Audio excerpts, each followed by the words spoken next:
Price the lord. ಎಲ್ಲರಿಗೂ ಕೂಡ ಶುಭ ಮುಂಜಾನೆ. ದೇವರು ಈ ದಿನವನ್ನು ನಮಗೆ ಆಶೀರ್ವದಿಸಿ ಕೊಟ್ಟಿದ್ದಾರೆ. ಅದಕ್ಕಾಗಿ ನಾವು ದೇವರಿಗೆ ಸ್ತೋತ್ರ ಮಾಡುತ್ತಾ ಈ ದಿನವನ್ನ ಪ್ರಾರಂಭ ಮಾಡೋಣ. ಈ ದಿನದ ದೇವರ ವಾಕ್ಯ ಯೋಹಾನನ ಸುವಾರ್ತೆ 14ನೇ ಅಧ್ಯಾಯದ 13ನೆಯ ವಾಕ್ಯದಲ್ಲಿ ಈ ರೀತಿ ನೋಡ್ತೇವೆ. ಇದಲ್ಲದೆ ನೀವು ನನ್ನ ಹೆಸರಿನಲ್ಲಿ ಏನೇನು ಬೇಡಿಕೊಳ್ಳುವಿರೋ ಅದನ್ನು ನೆರವೇರಿಸುವೆನು. ಹೀಗೆ ಮಗನ ಮೂಲಕವಾಗಿ ತಂದೆಗೆ ಮಹಿಮೆ ಉಂಟಾಗುವುದು. ಹೌದು ಪ್ರಿಯರೇ, ಮತ್ತಾಯನ ಸುವಾರ್ತೆಯಲ್ಲಿಯೂ ಕೂಡ ನಾವು ಕಾಣ್ತೇವೆ. ಯೇಸು ಸ್ವಾಮಿ ಹೇಳಿರುವಂತಹ ಮಾತು ಮತ್ತಾಯನ ಸುವಾರ್ತೆಯಲ್ಲಿಯೂ ಕೂಡ ನಾವು ಕಾಣ್ತೇವೆ, ಬೇಡಿಕೊಳ್ಳಿರಿ ನಿಮಗೆ ದೊರಕುವುದು ಎಂಬುದಾಗಿ.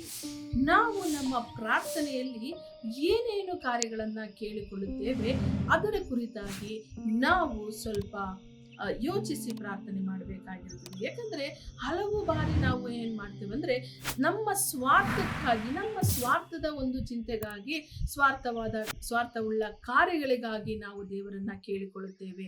ಆದ್ರೆ ದೇವರಿಗೆ ಮಹಿಮೆ ಉಂಟಾಗುವಂತಹ ಕಾರ್ಯಗಳನ್ನ ನಮ್ಮ ಜೀವಿತದಲ್ಲಿ ನಡೆಸಬೇಕಾಗಿ ಯೇಸು ಕ್ರಿಸ್ತನ ನಾಮದಲ್ಲಿ ಕೇಳಿಕೊಳ್ಳುವಾಗ ಯೇಸು ಕ್ರಿಸ್ತನು ಅದಕ್ಕೆ ಉತ್ತರವನ್ನ ಕೊಡುವಾತನಾಗಿದ್ದಾನೆ.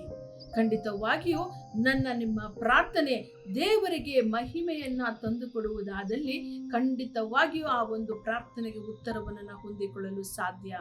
ಈ ದಿನದಲ್ಲಿ ನಿಮ್ಮ ಪ್ರಾರ್ಥನೆ ಏನಾಗಿದೆ?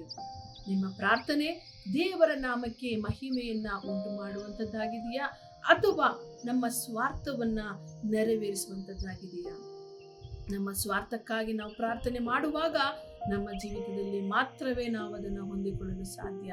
ಆದರೆ ದೇವರ ನಾಮಕ್ಕೆ ಮಹಿಮೆ ಉಂಟು ಮಾಡುವ ಹಾಗೆ ನಮ್ಮ ಪ್ರಾರ್ಥನೆ ಇರುವುದಾದಲ್ಲಿ ಅದು ನಮಗೆ ಮಾತ್ರವಲ್ಲ, ನಮಗೂ, ನಮ್ಮ ಕುಟುಂಬಕ್ಕೂ ಮತ್ತು ನಮ್ಮ ಸುತ್ತಮುತ್ತಲೂ ವಾಸ ಮಾಡುವಂತಹ ಎಲ್ಲಾ ಜನರಿಗೂ ಕೂಡ ಆಶೀರ್ವಾದವಾಗಿ ಇದ್ದು ದೇವರ ನಾಮಕ್ಕೆ ಮಹಿಮೆಯನ್ನ ಸಲ್ಲಿಸುವಂತದ್ದಾಗಿದೆ. ಆದುದರಿಂದ ನಾವು ದೇವರ ನಾಮಕ್ಕೆ ಮಹಿಮೆ ಉಂಟಾಗುವ ಹಾಗೆ ನಮ್ಮ ಪ್ರಾರ್ಥನೆಯನ್ನ ಮಾಡುವಂತವರಾಗಿರೋಣ. ದೇವರೇ ಅಪ್ಪ, ಈ ದಿನದಲ್ಲಿಯೂ ಕೂಡ ಈ ಕಾರ್ಯಕ್ರಮವನ್ನು ಕಾಣುತ್ತಿರುವಂತಹ ಪ್ರತಿಯೊಬ್ಬೊಬ್ಬರ ಜೀವಿತದಲ್ಲಿಯೂ ಕರ್ತನೆ, ಅವರು ಮಾಡಿರುವಂತಹ ಎಲ್ಲಾ ಪ್ರಾರ್ಥನೆಗಳ ಮೂಲಕವಾಗಿ ನಿನ್ನ ನಾಮ ಮಹಿಮೆ ಹೊಂದಲಿ ಏಸಪ್ಪ. ಯಾವೆಲ್ಲ ಕಾರ್ಯಗಳನ್ನ ನಿನ್ನ ಮುಂದೆ ಇಟ್ಟಿದ್ದಾರೋ ಎಲ್ಲಾ ಕಾರ್ಯಗಳಿಗೂ ಸ್ವಾಮಿ ನೀವು ಉತ್ತರವನ್ನ ನೀಡಿ ಅದರ ಮೂಲಕವಾಗಿ ನಿನ್ನ ನಾಮವು ಕರ್ತನೆ ಮಹಿಮೆ ಹೊಂದಬೇಕಾಗಿ, ಅಷ್ಟು ಮಾತ್ರವಲ್ಲ ಕರ್ತನೆ, ಅದರ ಮೂಲಕವಾಗಿ ನಮ್ಮ ಸುತ್ತಮುತ್ತಲಿರುವಂತಹ ಪ್ರತಿಯೊಬ್ಬೊಬ್ಬರು ಕೂಡ ಆಶೀರ್ವಾದ ಹೊಂದುವ ಹಾಗೆ ಎಲ್ಲರನ್ನ ಆಶೀರ್ವದಿಸಿ ನಡೆಸಬೇಕಾಗಿ ಯೇಸು ಕ್ರಿಸ್ತನ ನಾಮದಲ್ಲಿ ಪ್ರಾರ್ಥಿಸಿ ಬೇಡಿ ಹೊಂದಿದ್ದೇವೆ ಕರ್ತನೆ. ಆಮೆನ್.